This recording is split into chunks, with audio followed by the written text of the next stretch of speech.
ఈ రాజకథ నీకు నేను రచించిన వారు శ్రీ విజయ్ దుర్గ గారు. ఆపరేషన్ థియేటర్ డోర్స్ తెరుచుకోవడంతో జగదీశ్వర్ గారు అటుగా వెళ్లారు. డాక్టర్ బయటికి వచ్చి అవుట్ ఆఫ్ డేంజర్, ప్రాబ్లం ఏమీ లేదు, నుదుటిపైన లోతుగా కట్ అయింది, రేపు మార్నింగ్కి స్పృహ వస్తుంది, ఏం టెన్షన్ అవసరం లేదు అని డాక్టర్ వెళ్లిపోయారు. అబ్జర్వేషన్లోనే ఉండటం వల్ల రూమ్లోకి ఎవరినీ ఎంటర్ కానివ్వలేదు. అప్పటికి రాత్రి 10 దాటింది. జగదీశ్వర్ గారు అశ్రిత్ శాన్విని వెళ్ళిపోమని చెప్పారు, కానీ వాళ్ళిద్దరికీ ఎందుకో ఆ పెద్దవాళ్ళని ఒంటరిగా వదిలి వెళ్ళాలి అనిపించలేదు. శాన్వి, అంకుల్, మీరు పెద్దవారు, ఈ రాత్రికి మేము ఉంటాం, రేపు ఉదయం మీ అమ్మాయికి స్పృహ వచ్చాక అప్పుడు మేము వెళ్తాం, మీరు రెస్ట్ తీసుకోండి అని అంది. శాన్వి మాటలకి మంచితనానికి ధనంజయ్ గారు చాలా అభ్రపడ్డారు. చిన్న వయసులోనే అంత మేచ్యూర్డ్గా మాట్లాడుతున్న తనని చూసి చాలా ముచ్చటపడ్డారు. జగదీశ్వర్ గారు, ఆడపిల్లవి, నువ్వెందుకమ్మా హాస్పిటల్లో? బాబు అశ్రిత్, శాన్విని ఇంటికి తీసుకువెళ్ళు, మేము ఉంటాంగా, ఇప్పటికే చాలా సమయం అయిపోయింది. ముందు మామూలుగా ఉన్న, ఆ తర్వాత వాళ్ళ పేర్లను పలకటంతో ఇద్దరు షాకింగ్గా, అంకుల్, మేము మీకు తెలుసా? సారీ, మీరెవరో మేము గుర్తుపట్టలేకపోయాము అని అన్నారు. జగదీశ్వర్ గారు ఆ మాటకి చిన్నగా నవ్వేస్తూ, దీనికి సారీ ఎందుకు బాబు, మీరు మా కంపెనీ ఎంప్లాయీస్, ఆ మాత్రం మీ గురించి తెలుసుకోకపోతే ఎలా అన్నారు. అశ్రిత్, శాన్వి, వాట్, మేము వర్క్ చేసే కంపెనీ మీదా? అంటే మీరు, అంటే ఇప్పుడు ఆ యాక్సిడెంట్ అయిన అమ్మాయి అంటూ పూర్తి చేయకుండా ఆపేశారు. జగదీశ్వర్ గారు, అవును, మీరు అనుకుంటున్నదే, యాక్సిడెంట్ అయింది మొన్న పార్టీకి వచ్చిన మీ న్యూ సీఈఓ రూబీ, ఆయనే రూబీ ఫాదర్ ధనంజయ్ మల్హోత్రా అన్నారు. ఆశ్రిత్ ధనంజయ్ గారి దగ్గరికి వెళ్ళి, నమస్తే సార్, మీరెవరో నాకు తెలియలేదు, మిమ్మల్ని గుర్తుపట్టలేకపోయాను, క్షమించండి అన్నాడు. ఆయన ఆశ్రిత్ భుజం తడుతూ, నేను ఎవరో నీకు తెలియదు కదా, మరి ఇంకెందుకు క్షమాపణ చెప్పటం అని తన పక్కనే కూర్చోబెట్టుకొని ఆశ్రిత్ చేతిని తన చేతుల్లోకి తీసుకున్నారు. మనసులో అన్నీ బాగుండి నువ్వు ఎవరిని ఇష్టపడకుండా ఉంటే నిన్ను ఎలాగైనా బతిమాలి నా కూతుర్నిచ్చి పెళ్లి చేసి నాకు అల్లుడిగా చేసుకుందాం అనుకున్నా. బ్యాడ్ లక్, నాకు ఆ అవకాశం లేకుండా పోయింది. మీ ఇద్దరి జంట చాలా అద్భుతంగా ఉంది అని అనుకున్నారు. అంత పెద్ద మనిషి, ఎన్నో కోట్లకు అధిపతి అయిన వ్యక్తి కూతురి కోసం అలా నిస్సహాయంగా కూర్చొని ఉండటం చాలా బాధగా అనిపించింది శాన్వికి. ధనంజయ్ గారికి మరో పక్కగా కూర్చొని, బాధపడకండి, తనకి త్వరగానే తగ్గిపోతుంది, అదృష్టం బాగుంది, పెద్ద దెబ్బలా తగలలేదు, వెంటనే ట్రీట్మెంట్ కూడా ఇప్పించగలిగాం, చూస్తూ ఉండండి, వారం తిరిగేసరికి మీ అమ్మాయి లేచి హుషారుగా తిరుగుతుంది అంది. ఆ మాటకి ధనంజయ్ గారు ఆశ్రిత్ చేయి వదలకుండానే మరో చేతితో శాండ్విచ్ చెంబు నిమురుతూ, నీ మంచి మనసుతో అన్న మాట తప్పక నెరవేరుతుంది, మీలాంటి వాళ్ళని కలుసుకోవటం చాలా సంతోషంగా ఉంది. చిన్న వయసులోనే మీ ఇద్దరిలోనూ ఇంత మెచ్యూరిటీ, మిమ్మల్ని మీ పేదవాళ్ళు చాలా పద్ధతిగా పెంచారు, నేను అలా నా కూతుర్ని పెంచలేకపోయాను అని బాధపడ్డారు. ఆ మాటకి ఎలా రియాక్ట్ అవ్వాలో కూడా ఆశ్రిత్కి శాన్వికి తెలియలేదు. ఇద్దరు ఒకరి ముఖం ఒకరు చూసుకుంటూ ఉండిపోయారు. ధనంజయ్ గారు ఆశ్రిత్ని బ్రతిమాలుతున్నట్టుగా, అమ్మాయిని తీసుకుని ఇంటికి వెళ్ళాశ్రిత్, మాకు ఏం పర్వాలేదు, మన హెచ్ఆర్కి ఫోన్ చేస్తాను, వస్తారు, మీరు వెళ్ళండి అన్నారు. ఆయన అలా అంటున్నా వాళ్ళకి వెళ్ళబుద్ధి కాలేదు. శాన్వికి ఎందుకో డౌట్ అనిపించి, అంకుల్, మీరేమైనా తిన్నారా అని అడిగింది. ఆయన మౌనంగానే వండిపోయారు. అప్పుడే జగదీశ్వర్ గారు శాన్వి దగ్గరికి వచ్చి, అవును, ఈ హడావుడిలో మర్చిపోయాను, ఇంతకీ మీరిద్దరేమైనా తిన్నారా అమ్మా అని అడిగారు. శాన్వి, అంకుల్, మేము ఇందాక పానీపూరి తిన్నాం, అక్కడే యాక్సిడెంట్ జరిగింది అంది. జగదీశ్వర్ గారే నవ్వుతూ, ఎప్పుడో పానీపూరి తిన్నావు, ఇప్పటి వరకు ఆకలి లేకుండా ఉంటుందా, పదండి అందరం కలిసి లైట్గా టిఫిన్ తిందామని బలవంతం చేసి ధనంజయ్ గారిని కూడా వాళ్ళతో పాటు బయటికి తీసుకువచ్చి ఆ పక్కనే ఒక చిన్న హోటల్కి వెళ్ళారు. అంతా ఇడ్లీ తిని తిరిగి హాస్పిటల్కి వచ్చారు. ధనంజయ్ గారు మరీ బలవంతం చేసేసరికి శాన్వి అశ్రిత్ ఇంటికి వెళ్ళటానికి ఒప్పుకున్నారు. అప్పుడు గుర్తొచ్చింది వాళ్ళకి బైక్ యాక్సిడెంట్లో డ్యామేజ్ అయిందని. అశ్రిత్, సారీ అంకుల్, మా బైక్ కూడా యాక్సిడెంట్లో డ్యామేజ్ అయింది. అప్పుడు బైక్ దగ్గర శాన్వి నిలబడి ఉంది, నేను రోడ్డుకి అవతల వైపు ఉన్నాను, కార్ చాలా స్పీడ్గా తను ఉన్న వైపే వచ్చింది, తనకేదైనా అయ్యిందేమోనని చాలా భయపడ్డాను. ఆ పక్కన ఉన్న వ్యక్తి అదృష్టం కొద్దీ తనను పక్కకు లాగేశాడు, తనకి ఏమీ కాలేదు. ఇప్పుడు నైట్లో మాకు వెళ్ళటం కష్టం, ఏమీ ప్రాబ్లం లేదు, రేపు ఉదయాన్నే వెళ్తాము అన్నాడు. ఆశ్రిత్ చెప్పిందంతా ఒకసారి రివైండ్ చేసుకోగానే ధనంజయ్ గారికి, జగదీశ్వర్ గారికి రూబీ కావాలని అలా ప్రవర్తించిందేమో అన్న చిన్న సందేహం కలిగింది. అదృష్టవశాత్తు శాన్వికి ఏమీ కాకపోవడంతో ఊపిరి పీల్చుకున్నారు. ధనంజయ్ గారు శాన్విని పక్కన కూర్చోబెట్టుకుని తల నిమురుతూ, పెద్ద గండం నుంచి బయటపడ్డావు, నీకు ఎలాంటి దెబ్బలు తగలేదు, నీకేదైనా జరిగి ఉంటే జీవితంలో నన్ను నేను క్షమించుకోలేకపోయేవాడిని అని చాలా ఎమోషనల్ అయ్యారు.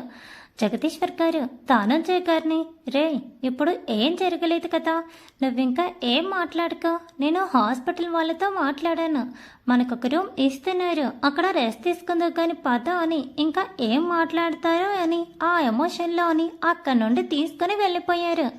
పెద్దవాళ్ళిద్దరు వెళ్ళిపోగానే ఆశ్రిత్ శాన్వి పక్కన కూర్చొని తన భుజం చుట్టూ చేయి వేసి తన దగ్గరికి లాక్కున్నాడు. ఆశ్రిత్ ఇంటెన్షన్ అర్థమైన శాన్వి ఏం మాట్లాడకుండా తన భుజం మీద తలవాల్చింది. చాలా భయం వేసిందిరా, నీకేదో అయిపోయిందని, నా గుండె ఆగిపోయింది ఒక్క క్షణం పాటు, ఏంటో 2 రోజుల నుంచి అసలు మనశ్శాంతి లేకుండా పోయింది అన్నాడు. అలా ఏం జరగదు, మనం ఎవరికైనా చెడు చేస్తే మనకు చెడు జరుగుతుంది, మనకు తెలిసి ఎవరికి మనం అపకారం తలపెట్టలేదు, అలాంటప్పుడు మనకి ఎలా చెడు జరుగుతుంది, ఒకవేళ ఏదైనా చిన్న చెడు జరిగినా అందరూ కూడా మంచి ఉండి ఉండవచ్చు, నువ్వు మనసులో భయాలేమీ పెట్టుకోవద్దు, ఇప్పుడు నాకు ఏం కాలేదు, నేను బాగానే ఉన్నాను, నువ్వు రిలాక్స్ అవ్వు అని ఆశ్రిత్ గొండల మీద చేతితో రుద్దుతో జో కొట్టింది.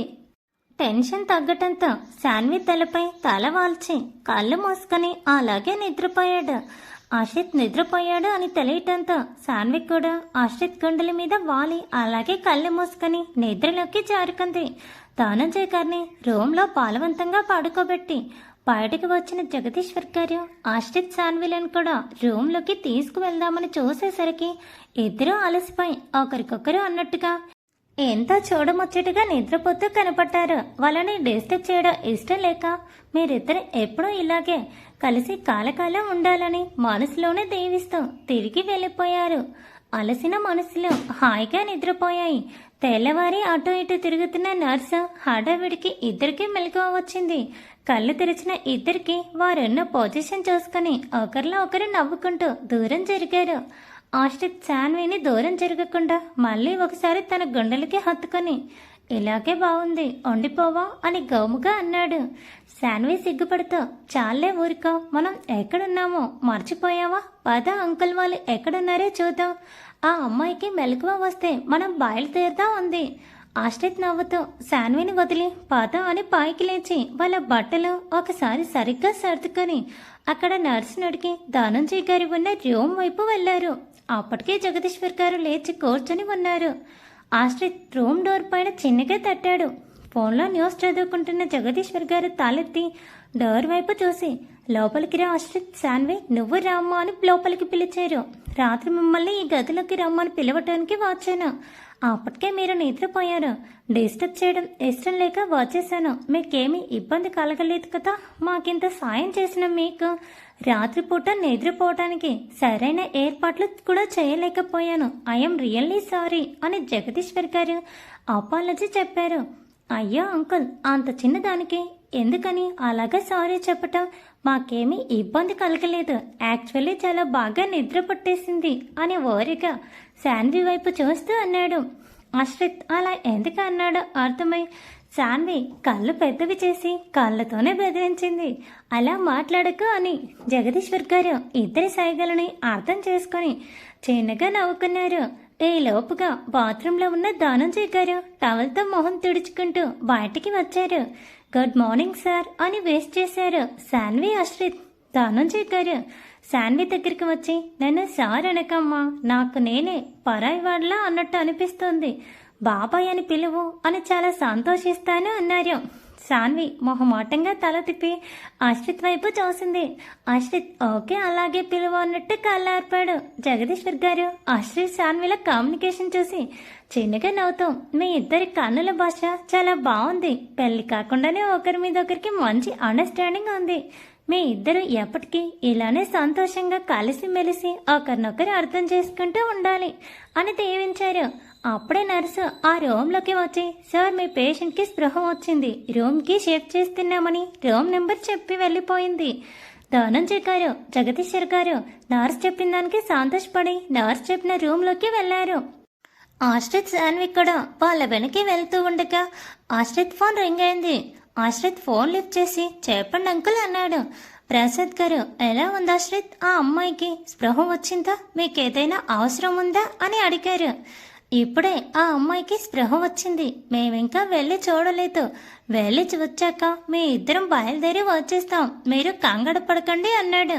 మరి మీరిద్దరు ఎలా వస్తారో? ఆటోలో వచ్చేస్తాంలే అంకుల్, మీరేమీ గాబరా పడకండి అన్నాడు. సరే అయితే జాగ్రత్త, వాళ్ళకు ఏదైనా అవసరం ఉందేమో చూడండి, నేను కూడా వస్తాను అన్నారు. అలాంటి అవసరం ఏమీ రాదులే అంకుల్, యాక్సిడెంట్ అయిన అమ్మాయి మా కొత్త సీఈఓ, వాళ్ళ ఫాదర్ వాళ్ళ అంకుల్ కూడా ఉన్నారు, అంత ప్రాబ్లం ఏమీ ఉండదు అనుకుంటాం, మేము చూసుకొని ఒక 6 గంటలో బయలుదేరుతాం అన్నాడు. సరే జాగ్రత్తగా రండి అని ప్రసాద్ గారు ఫోన్ పెట్టేశారు. ఫోన్ మాట్లాడటం అవ్వగానే ఆశ్రిత్ శాన్వి రూబీ ఉన్న రూమ్లోకి వెళ్ళారు. రూబీ అప్పటికింకా కళ్ళు తెరవకుండానే ఉంది. ధనంజయ్ గారు పాతగా బెడ్ పక్కన ఉన్న చైర్లో కూర్చొని చలనం లేకుండా ఉన్న కూతురుని చూసి కన్నీళ్లు పెట్టుకున్నారు. జగదీశ్వర్ గారు ఊరుకో అన్నట్టుగా ఓదార్పుగా ధనంజయ్ గారి భుజం మీద చేయి వేశారు. ఆశ్రిత్ శాన్వి గదిలోకి వచ్చి మంచం మీద ఉన్న రూబీని చూసి ముందు రోజు వాళ్ళతో తన బిహేవియర్కి గుర్తు తెచ్చుకొని ఇప్పుడెలా చలనం లేకుండా ఉన్న తనని చూస్తే చాలా బాధగా అనిపించింది. శాన్వి రూబీ పక్కగా వెళ్ళి తల మీద చేయి వేసి నెమ్మదిగా నిమిరింది. శాన్వి స్పర్శకి నెమ్మదిగా కళ్ళు తెరిచి చూసింది రూబీ. తన కళ్ళ ముందు ఉన్న శాన్విని చూసి ఆశ్చర్యపోయి కళ్ళు పెద్దవి చేసింది. శాన్వి నవ్వుతూ ఎంతో ప్లెజెంట్గా, గుడ్ మార్నింగ్ మేడం, ఇప్పుడు ఎలా ఉంది మీకు? మీకు త్వరగా నయమైపోతుంది, చిన్న దెబ్బలే తగిలింది, మీరు ఎక్కువ వర్రీ కాకండి అంది. రూబీకి శాన్వికి ఏం అని సమాధానం చెప్పాలో తెలియక అలా మౌనంగా ఉండిపోయింది. ధనంజయ్ గారు ఆత్రంగా పైకి లేచి, బేబీ ఎలా ఉంది? యాక్సిడెంట్ జరిగిన ఏంటమ్మా అని విషయం తెలిసిన తన తండ్రి హృదయం అలా అడగనివ్వకుండా కూతురి వైపు సానుభూతితో అడిగేలా చేసింది. రూబీ దానికి కూడా సమాధానం ఇవ్వకుండా మౌనంగా ఉంది. తన చూపు వేరే వైపు మరలగానే ఎదురుగుండా ఆశ్రిత్ కనపడ్డాడు. ఆశ్రిత్ని చూడగానే రూబీ తడపడింది. ఆశ్రిత్ ముందుకు వచ్చి రూబీని hi madam, how are you అని పలకరించాడు. రూబీ సమాధానంగా కళ్ళు మూసి ఆర్పింది. ఈ లోపు డాక్టర్ రూబీ ఉన్న రూమ్లోకి వచ్చి ఒక్కసారి చెక్ చేసి perfect, she's all right now, కాకపోతే ఎక్కువ టెన్షన్ తీసుకోకూడదు, తలకి దెబ్బ తగిలింది, దాన్ని ఎక్కువ టెన్షన్ పడితే కాంప్లికేషన్స్ ఎక్కువ అవుతాయి, జాగ్రత్తగా చూసుకోండి, ఎక్కువ జర్నీ కూడా చేయటం మంచిది కాదు, ఒక 2 నెలల పాటు ఎక్కడికి కదపకుండా చూసుకోండి అన్నారు. ధనంజయ్ గారు, డాక్టర్ మాది ముంబై, ఆఫీస్ వర్క్ మీద ఇక్కడికి వచ్చాము, అనుకోకుండా ఇలా జరిగిపోయింది, 2 నెలల పాటు ఇక్కడే అంటే కష్టం అవుతుంది, ముంబై తీసుకెళ్ళకూడదు అని అడిగారు. తీసుకువెళ్ళొచ్చు, కానీ 2 months జాగ్రత్తగా ఉండటం ఎంతైనా మంచిది అని నా ఉద్దేశం, తర్వాత మీ ఇష్టం. తన న్యూరాన్ సిస్టమ్ చాలా వీక్గా ఉంది, అందుకే అంత పర్టికులర్గా చెప్పాను, లేదంటే ఈ రోజుల్లో సేఫ్గా ఒక ప్లేస్ నుంచి ఒక ప్లేస్కి పేషెంట్ని మార్చడం పెద్ద విషయమేమీ కాదు. ఈ అమ్మాయి చాలా వీక్గా ఉంది, ఖచ్చితంగా దూర ప్రయాణం మంచిది కాదు. మీకు తెలిసిన వాళ్ళు ఎవరైనా ఉంటే చూడండి, తనని ఒక 2 months పాపలా చూసుకుంటే ఆ తర్వాత అంతా హ్యాపీగా ఉండొచ్చు, నిర్ణయం మీదే అని చెప్పి డాక్టర్ వెళ్ళబోతూ ఉండగా శాన్వి డాక్టర్ గారిని ఆపి, డాక్టర్ ఇప్పుడు తనకి ఫుడ్ ఏమైనా ఇవ్వచ్చా, తను నిన్నటి నుంచి ఏమీ తినలేదు కదా అని అడిగింది. 1 గంట ఆగి లైట్గా ఇడ్లీ పెట్టండి, హోమ్ ఫుడ్ మాత్రమే ఇవ్వండి, బయట ఫుడ్ పేషెంట్కి ఎలా లేదు అని చెప్పారు. రూబీకి శాన్వి మాటలు చాలా ఆశ్చర్యంగా అనిపించాయి. ఈ అమ్మాయి ఏంటి నా కోసం నా ఫుడ్ కోసం అడుగుతుంది, నేను ఎలా పోతే ఈ అమ్మాయికి ఎందుకు? మొన్న పార్టీలో అమ్మాయి గురించి ఇండైరెక్ట్గా నేను అంత అలా అన్నాను కదా, కొంచెం కూడా ఫీలింగ్ లేదా అనుకుంది. ధనంజయ్ గారు, శాన్వి ఆశ్రిత్తో మీరు ఇప్పటికే చాలా హెల్ప్ చేశారు, రాత్రి నుంచి మాకు తోడుగా ఇక్కడే వండిపోయారు, ఇప్పటికైనా ఇంటికి వెళ్ళి ఫ్రెష్ అవ్వండి, నేను హెచ్ఆర్తో మాట్లాడతాను, ఈ వేళ కూడా మీరు రెస్ట్ తీసుకోవచ్చు, ఆఫీస్కి వెళ్ళవలసిన అవసరం లేదు. మీ బైక్ పాడైపోయింది కదా, మా కారు ఉంది. రాత్రి ఆ విషయం నాకు అసలు జ్ఞాపకం కూడా లేదు. ఈ కంగారులో మర్చిపోయాను. మా డ్రైవర్ మీ ఇంటి దగ్గరే డ్రాప్ చేస్తాడు. మీ సహాయానికి ఏమిచ్చినా రుణం తీర్చుకోలేము అన్నారు. ఆశ్రిత్, అయ్యో సార్, అలా అనకండి. మీ దగ్గర జాబ్ చేస్తున్నందుకు సమయానికి మేడంని కాపాడి మేమే మీ రుణం కొంచెం తీర్చుకోగలిగాం. మేమే కాసేపు ఆగి బయలుదేరుతాం. ముందుగా మీరిద్దరు ఏదైనా తినండి. పెద్దవారు ఏమీ తినకుండా ఎక్కువ సమయం ఉండకూడదు. మేడంకి ఏం పెట్టాలో నేను చూసుకుంటాను అన్నాడు. పర్వాలేదు బాబు, మేము చూసుకుంటాం. డ్రైవర్ ఉన్నాడు కదా, మా కోసం టిఫిన్ తీసుకువస్తాడు. మాకేమీ కష్టం లేదు, మీరు వెళ్ళి రండి అన్నారు.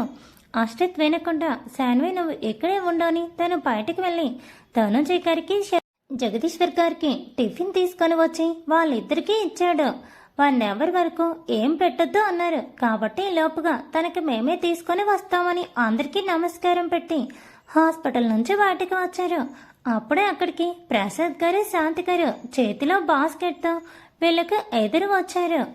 ప్రసాద్ గారిని, శాంతి గారిని చూసిన ఆశ్రిత్, అంకుల్ మీరేంటి ఇక్కడ? మేము ఇంటికి వచ్చేస్తామని చెప్పాంగా, మీరెందుకు ఇంత శ్రమపడి వచ్చారు అన్నాడు. నేనెక్కడ వచ్చాను? మీ ఆంటీని అసలు నిలబడనివ్వలేదు. ఆడకూతురు దెబ్బ తగిలి ఉంది. మన పిల్లలు అక్కడే వండిపోయారు. పాప ఆ అమ్మాయికి ఎలా ఉందో ఏంటో. ఆ అమ్మాయికి ఏం పెట్టారో ఏంటో అని పొద్దున్నే ఇడ్లీ తయారు చేసి బాక్స్ పట్టుకుని నన్ను పదండి అని ఇక్కడికి లాక్కు వచ్చింది. నేను చెప్పాను కూడా, ఆ అమ్మాయికి ఇచ్చిన ఇబ్బంది ఏమీ లేదు. ఆశ్రిత్ చెప్పాడు వాళ్ళ కంపెనీ సీఈఓనేనట అని. మన అవసరం ఉండదు అన్న వింటేగా.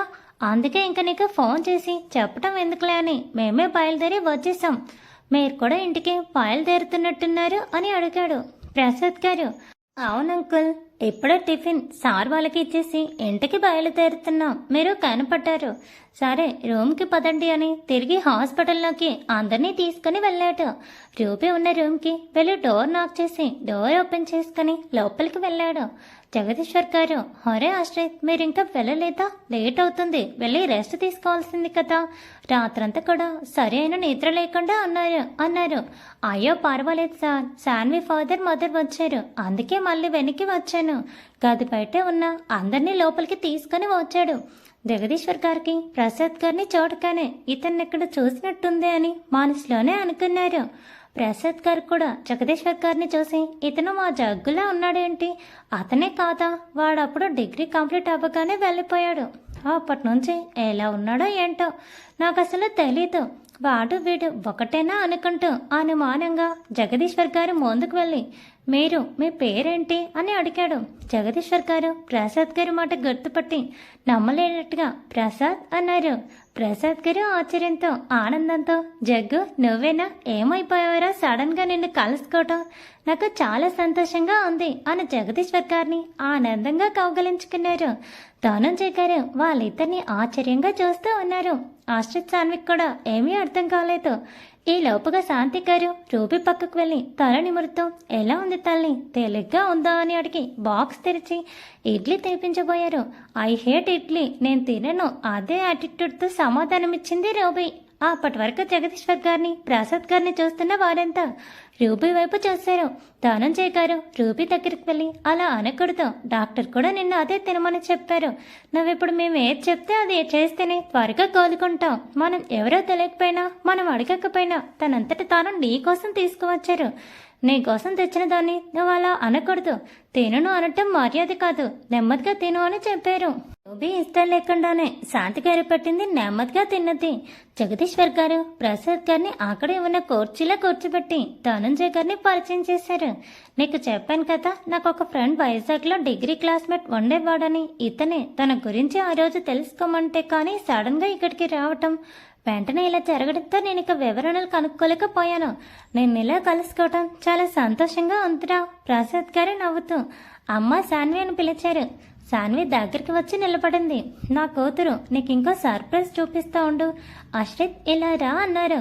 తను ఎవరో తెలుసా? మన శ్రీను కొడుకు. మేం కూడా మొన్న మధ్య కలుసుకున్నాము. వాడు కూడా నీలాగే డిగ్రీ అవ్వగానే అనుకోని పరిస్థితుల్లో దూరం అయిపోయాడు. అనుకోకుండా కలుసుకున్నాం. సంతోషించదగ్గ విషయం ఏంటంటే మా పిల్లలిద్దరికీ త్వరలోనే పెళ్లిళ్ళు చేయబోతున్నాం. శ్రీను ప్రస్తుతం పాడేరులో స్కూల్లో పనిచేస్తున్నాడు. ఇంకో నెల రోజుల్లో ఇక్కడికి ట్రాన్స్ఫర్ అయి వస్తాడు. అప్పటే వీళ్ళిద్దరు పెళ్లి చేయాలని అనుకుంటున్నాం అన్నారు. ధనుంజయ్ గారు ఆ మాట సంతోషంగా అనిపిస్తున్నా ఎక్కడో ఆ శ్రీత్ లాంటి అబ్బాయిని మేస్ చేసుకున్నా అనే బాధ మనసులో ఒక మూల వండిపోయింది. ప్రసాద్ గారు, సరే మీ ఇద్దరు ఇంటికి వెళ్ళి ఫ్రెష్ అవ్వండి, ఇవిగో బైక్కి జాగ్రత్తగా వెళ్ళండి అన్నారు. మరి డాడీ మీరెలా వస్తారు? ఆఫీస్కి మీకు లేట్ అవుతుందేమో అంది శాన్వి. ప్రసాద్ గారే నవ్వుతూ, నేను ఆఫీస్కి వెళ్ళి పోదామని అనుకున్నానమ్మా, కానీ ఈ నెల తర్వాత పాత ఫ్రెండ్ కలిశాడు, ఫోన్ చేసి లేవు చెప్పేస్తానులే, ఏం పర్వాలేదు మీరు వెళ్ళండి అని పంపించేశారు. రూబీకి తినిపించడం పూర్తి కాగానే ఫ్లాస్క్లో తాను తెచ్చిన పాలని చిన్న కప్పులో పోసి రూబీకి జాగ్రత్తగా తాగించి తిరిగి పడుకోబెట్టారు. శాంతి గారు చేసేదంతా రూబీకి వింతగా అనిపిస్తుంది. ఏంటి వీళ్ళంతా, మేమెవరో కూడా తెలీదు, ఆయన ఎందుకు ఇలా చేస్తున్నారు? వాళ్ళిద్దరే రాత్రంతా ఇక్కడే వండిపోయారు అంటున్నాడు పాప. ఇప్పుడు ఫీల్ ఏమో ఇంత ఉదయాన్నే ఇంట్లో బ్రేక్ఫాస్ట్ నా కోసం చేసుకుని తీసుకువచ్చారు. వీళ్ళ ప్రవర్తన ఏంటో నాకు అసలు ఏమీ అర్థం కావట్లేదు. ఇలాంటి వింత మనుషులు కూడా ఈ భూప్రపంచంలో ఉంటారా అనుకుంది. శాంతి గారు ఇచ్చిన టాబ్లెట్స్ వేసుకొని టాబ్లెట్స్ ప్రభావంతో నెమ్మదిగా నిద్రలోకి జారుకుంది. రూబీకి కావలసినవన్నీ చేయటంతో బాస్కెట్లో అన్నీ సర్దుకొని ప్రసాద్ గారి దగ్గరికి వచ్చి అక్కడ ఉన్న వాళ్ళందరికీ నమస్కారం పెట్టారు. ధనంజయ్ గారు, నీకెలా కృతజ్ఞతలు చెప్పాలో తెలియడం లేదు చెల్లమ్మ, అడగకుండానే సహాయం చేశారు అన్నారు. శాంతి గారు, అయ్యో మీరే అంటున్నారుగా చెల్లెమ్మ అని, మళ్ళీ ఇలా మాట్లాడటం ఏమీ బాగోలేదు. ఆడపిల్ల ఒకతే ఉంది హాస్పిటల్లో, ఎలాంటి అవసరం ఉంటుందోనని వండపట్టలేక నేనే వచ్చేసాను. శాన్వి కూడా చిన్నపిల్లే కదా, తనకేమీ తెలియదు, అందుకే ఆయన్ని తొందర చేసి తీసుకువచ్చాను. అదొకందుకు మంచిదే అయింది. పాత స్నేహితులు కలుసుకోగలిగారని చిన్నగా నవ్వారు. ధనుంజయ్ గారికి శాన్వి అంత మ్యాచ్యూర్డ్గా ఎలా ఆలోచిస్తుందో అన్నది శాంతి గారిని చూస్తే అర్థమైంది. ఎంతైనా తల్లి పంపకం, తండ్రి ఎంత ప్రేమగా పెంచి ఎన్ని అవసరాలు తీర్చినా తల్లి లేని లోటు అలాగే ఉండిపోతుంది. రూబీ విషయంలో కూడా అదే జరిగింది అని మనసులో అనుకున్నారు. రూబీ నిద్రపోవటంతో అంతా అక్కడే కూర్చొని మాటల్లో పడ్డారు. ఇంతకీ డాక్టర్ ఏమన్నారు? అమ్మాయికి ఏం ఇబ్బంది లేదు కదా, త్వరగా నయం అవుతుంది కదా అన్నారు ప్రసాద్ గారు. జగదీశ్వర్ గారు డాక్టర్ చెప్పిందంతా చెప్పారు. శాంతి గారికి విషయం అర్థమై, అన్నయ్య గారు మీరు ఏమీ అనుకోనంటే చిన్న మాట, మీరు ఎంత ఇక్కడ ఒక మనిషిని పెట్టి ఆ అమ్మాయిని జాగ్రత్తగా చూసుకోమన్నా, మన మనిషి కాదు, అందులోకి ఆడపిల్ల వయసులో ఉంది, మీకు అభ్యంతరం లేకపోతే తను కోలుకునే వరకు మా ఇంట్లో ఉంచుకుంటాను, నేనే దగ్గరుండి జాగ్రత్తగా చూసుకుంటాను. మీకున్నన్ని సౌకర్యాలు ఉండలేకపోవచ్చు, కానీ ఉన్నంతలో తనని జాగ్రత్తగా చూసుకుని ఆరోగ్యంతో తిరిగి మీకు అప్పచెప్తాను అన్నారు. శాంతి గారి మంచితనానికి, మంచి మనసుకి ధనంజయ్ గారు, జగదీశ్వర్ గారు ఆశ్చర్యపోయారు. ధనంజయ్ గారు మొహమాటంగా, అయ్యో వద్దమ్మా, 1-2 రోజులు కాదు 2 నెలల కాలం అంటే చాలా కష్టం, అందులోనే తనని నేను చాలా గారాబం చేశాను, ఆ కారణంగా తను కొంచెం అల్లరి పిల్లలా ఉంటుంది, మీరు తట్టుకోలేరు. ఏం పర్వాలేదు, మా గెస్ట్ హౌస్ ఉంది కదా, అక్కడ మా దగ్గర పనిచేసే వాళ్ళని పిలిపించి జాగ్రత్తగా చూసుకోమని చెప్తాను, ఇబ్బందేమీ ఉండదు అన్నారు. శాంతి గారు ప్రసాద్ గారిని మీరైనా చెప్పండి అన్నట్టుగా చూశారు. ప్రసాద్ గారు కూడా, శాంతి చెప్పింది నిజమే, వయసులో ఉన్న అమ్మాయిని జాగ్రత్తగా చూసుకోవాలి, పని వాళ్ళ మీద అలా ఎలా వదిలేస్తాం, మీరేమీ ఆలోచించకండి, మా శాన్వితో సమానంగా చూసుకుంటాం, ఎలాగో తను ఎన్నాళ్ళు ఒంటరిగా ఉంది, మాతో గడిపితే తనకు బాగుంటుంది, మా శాన్వికి కూడా అక్క చెల్లి ఎవరూ లేకపోవడంతో తను ఒంటరిగా ఫీల్ అవుతూ ఉంటుంది, మీ అమ్మాయి మా ఇంట్లో ఉంటే తనకు అక్క దొరికింది అని ఎంతో సంతోషపడుతుంది అన్నారు. ధనంజయ్ గారికి వాళ్ళ కుటుంబంలో వాళ్ళు ఒకరికి మించి ఒకరు మంచితనాన్ని చూపిస్తుంటే ఇంకా లోకల్లో ఇంత మంచి మనుషులు ఉన్నారా అనిపించింది. ప్రసాద్ గారి మాట కాదనలేక రూపీలో కూడా చేంజ్ రావాలంటే ఇలాంటి మనుషుల మధ్య గడపటం మంచిది అనుకున్నారు. దేవుడు కూడా అందుకే రూపీకి ఇలాంటి పరిస్థితి తీసుకువచ్చాడేమో అని మనసులోనే అనుకున్నారు. జగదీశ్వర్ గారు మొహమాటంగా, ఎందుకు లేరా, అమ్మాయి చాలా ఫ్లాష్గా పెరిగింది, మిమ్మల్ని ఏమైనా ఇబ్బంది పెడుతుంది, ఇంత మంచితనంతో మీరు అడుగుతున్నారు, ఆ తర్వాత అమ్మాయి ప్రవర్తన కారణంగా మీరు ఇబ్బంది పడకూడదు కదా, ఏమీ పర్వాలేదు, అక్కడ పనిచేసే వీళ్ళ మనిషి వస్తారు, ఇక్కడ నేను లేదా ధనంజయ్ ఎవరో ఒకరు ఉంటూ జాగ్రత్తగా చూసుకుంటాం అన్నారు. ధనుంజయ్ గారు, వద్దు జగదీష్, ఆయన అన్నట్టుగానే కానివ్వు. రూపీ కొన్నాళ్ళు వాళ్ళ దగ్గర ఉండటం మంచిదేమో అనిపిస్తుంది. ఇన్నాళ్ళు ఎలాగో తల్లి ప్రేమను అందించలేకపోయాను. ఒక 2 నెలల కాలమైనా ఇలాంటి మంచి తల్లి దగ్గర తను గడిపితే తను చాలా నేర్చుకుంటుందేమో. పెళ్లి కావలసిన పిల్ల, అందుకే నేను వారు చెప్పిన దానికి అంగీకరిస్తున్నాను. కాకపోతే మీరు కూడా నేను చెప్పిన దానికి అంగీకరించాలి. ప్రసాద్ గారు, నా కూతురుతో పాటు మీ కూతురు సాన్విక్ కూడా నేను మీ ఇంట్లో ఉండటానికి చేసే ఏర్పాట్లను మీరు కాదనకూడదు అని ముందర కాళ్ళకి బాంధాలు వేస్తారు. శాంతి గారు ఒప్పుకొని చాలు అన్నట్టుగా, అలాగే అన్నయ్య గారు, మీ అమ్మాయిని నేను చూసుకుంటాను. ఇంతకీ మీ అమ్మాయి పేరేంటి? మేము తెలుసుకునే లేదు అన్నారు చిన్న చిరునవ్వుతో.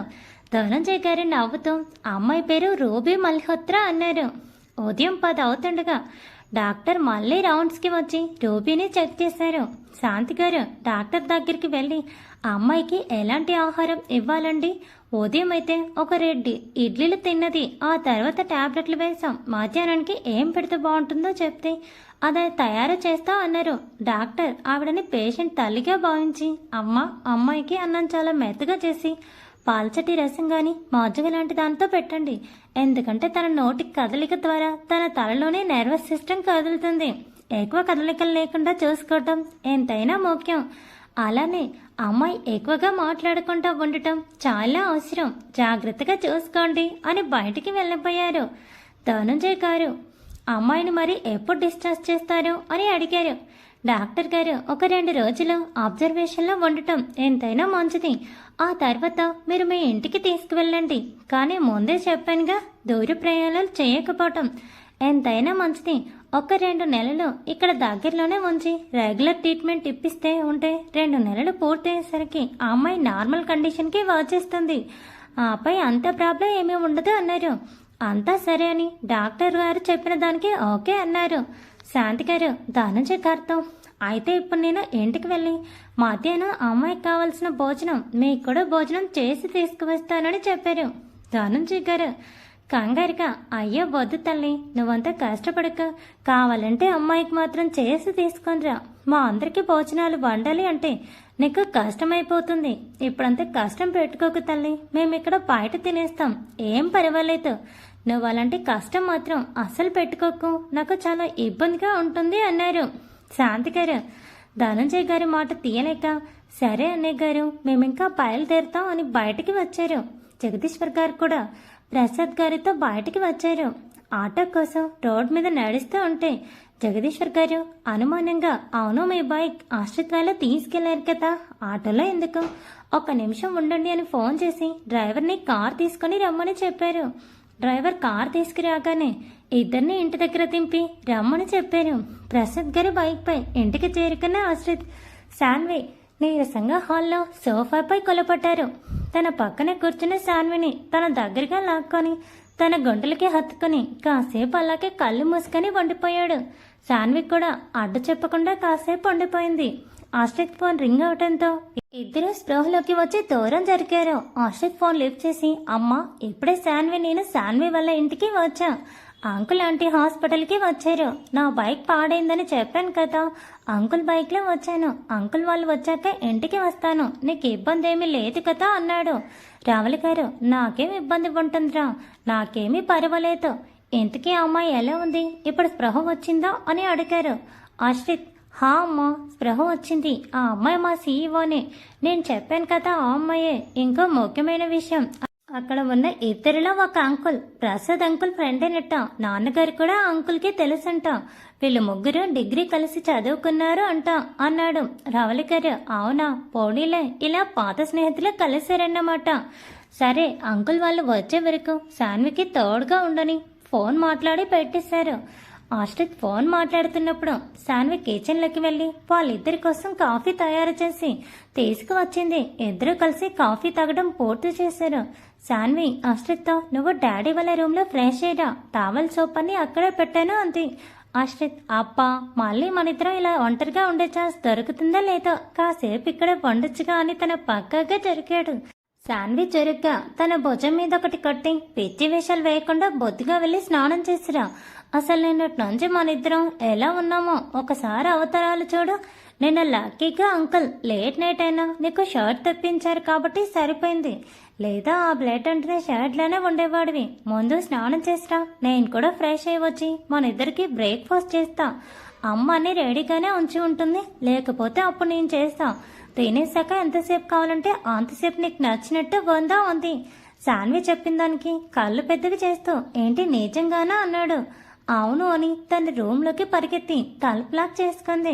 ఆశ్రిత్ నవ్వుకుంటూ తను కూడా ఫ్రెష్ అవటానికి ఇంకో రూమ్లోకి వెళ్ళిపోయాడు. ఒక పావు గంటకి ఇద్దరు ఫ్రెష్ అయి బయటికి వచ్చారు.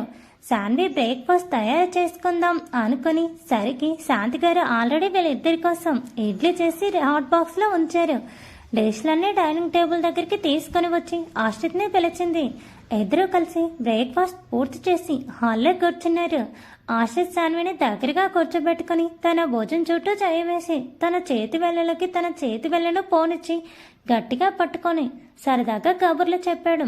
తను పెళ్ళయ్యాక తను ఎలా ఉండాలనుకుంటున్నాడు, శాన్వి తనకు ఎలా ఉంటే నచ్చుతుంది అని చెప్పాడు.